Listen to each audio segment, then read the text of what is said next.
Well, guys, since we're in the middle of one of the worst winter storms in Wisconsin that we've had this entire season, and last weekend we wrapped up the Milwaukee Muskie Expo, I just want to touch real quickly on a topic that came up at the show, landing nets. And in our booth, we sold a variety of different brands. But the big question people always ask me is, what net you carry in your boat? Well, the simple answer is I'm not sponsored by any of these net companies. I've tried a lot of them. I just want to touch base on one thing because this is just one that I prefer, and it's a Fraybill. Preferably what I use for muskies is the big game, not the Kahuna. The Kahuna's a little bit too big and it doesn't really store well. I have a Ranger 620 with a rear deck extension, and this net fits really well right underneath my deck. So this is the power catch, and the reason I like it so much is if you take a look at the end of this, the handle on this is not round like a lot of other brands. It's got more of a flat top to it. And what happens when it goes into the yoke, when you extend this, it can only go in there one way. You can hear it lock, and then if I push the button, I can get it to release. All right, so there is no way that this handle can turn. There's basically no way this net can fail to deploy in the lock position. The other big deal is the bag.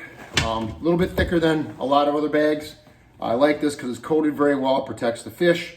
And fortunately, I've never had to cut my net to get a tangled fish unhooked.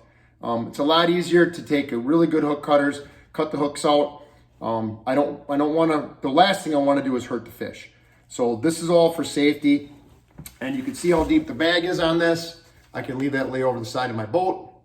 And another big deal is this yoke is made of composite material.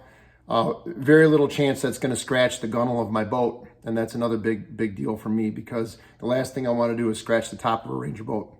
So that's the answer, guys. I choose the Fraybill. And the other thing is that at the shop in Eagle River, we do sell a couple different varieties of Fraybill nets. But I would say that I prefer the big game. It's a little harder to use when you don't have a partner with you, but once you get used to it, it can be done.